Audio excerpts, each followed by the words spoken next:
Dealing with conflicts on a project team is not something that anybody likes to do, but it is something that you need to know how to do well. And in this video, I'm going to share with you 6 tips on how you can effectively deal with conflicts.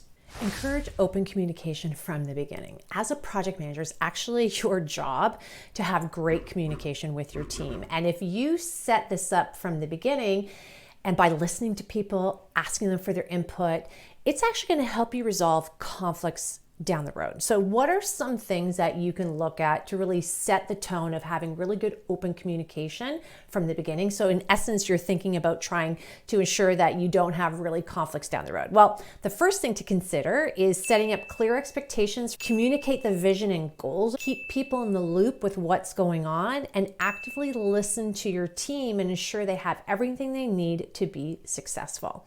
So if you create this culture within your team of openness from day one by sharing with them everything they need to know, it's going to be a lot easier down the road if conflicts do pop up, that you can establish and deal with them immediately because you've already set the tone from day one.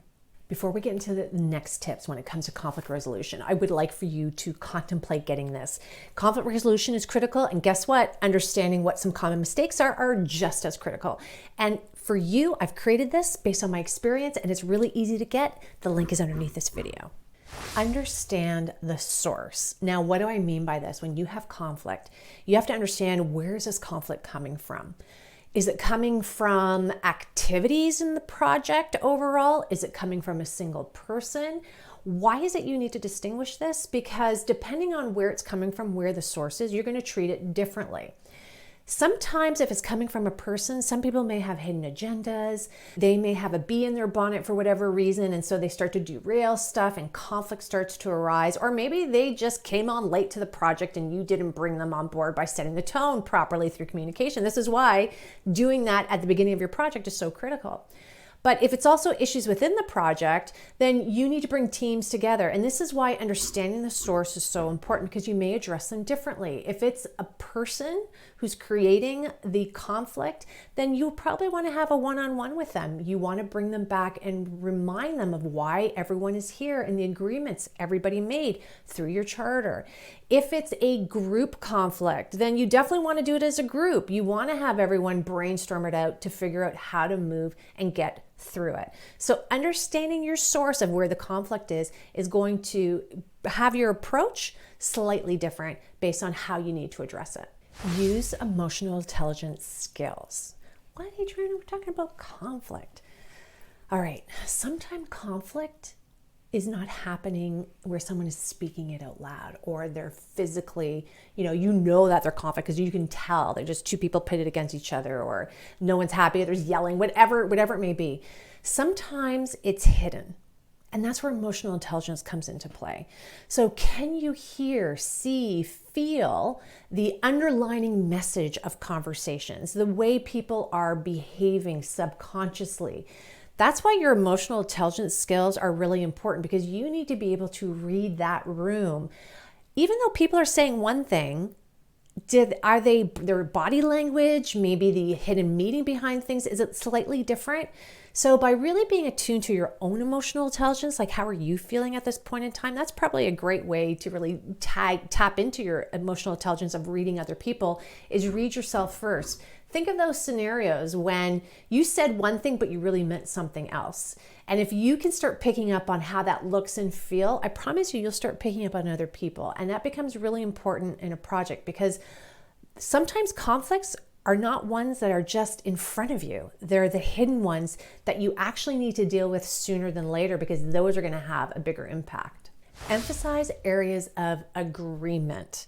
This is conflict resolution 101, and that is, you need to remember and remind people what everyone agreed to. This is why for projects and in Slay Project Management, I talk about charters and the importance of signing your charter. This is really ensuring that everyone's on board with what they're agreeing, the way you're working, etc. And when it starts to go off the rails for whatever reason because of a conflict, well, then you bring back everyone and you go, Does everyone remember what we agreed to, what we signed off on? It's a very simple technique that can take away a lot of emotional charge because you're focusing on what's in front of you that we all agreed to and signed off on, and it's extremely effective to nip things in the bud. Use Slay project management. I know this is a little bit unorthodox. It may even feel like a sell. And I'm not trying to sell you, but I put so much energy and effort to standardize things, to remove the conflict and make it easy for you by creating Slay Project Management, my online project management course. Now, why is this going to help with removing of conflict? Because if everyone is working in the same manner and has those same expectations, it's very similar to what I said earlier on about reminding them of those agreements, like the charter documentation. This is all the stuff that I teach in the Slay course. And as a result, I rarely have conflict in my projects because from day one of getting my marching orders, it is very clear with my sponsors, with senior executives, with management and my team members, what we're all supposed to be doing. And there's a way to set that up. So really, to minimize conflict, you want to make sure you have a really good framework to move you through your project, one that everyone understands and agrees to. Collaborate on problem solving. So when you're in a conflict doesn't necessarily mean it's people conflict. It could be a project conflict, like there's just something going on that no one can come to agreement with on maybe a deliverable that has to have happen. So you want to collaborate on that brainstorming. So even though it's a conflict and you know it's going to have impact on some timelines, maybe resourcing, bring everyone together. You do not have to solve it on your own. In fact, when you do it with your team, everyone feels bonded and there's that essence of we're doing it all together to solve this conflict, and you can remove that roadblock.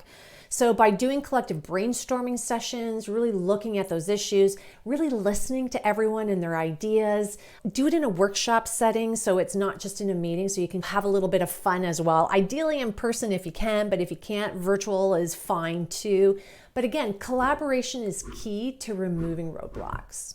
Now that you know how to deal with projects and conflicts, you now need this. You need to know how to stop your projects from struggling. And I created it just for you based on all my experience, proven techniques, and it's free for you. How do you get it? The link is under this video. Okay, if you really like how to deal with conflicts, you want to check out this next video. On that note, if you really enjoy the content, give it a like, subscribe to this amazing community. We'd love to have you join. And until the next video, see you later.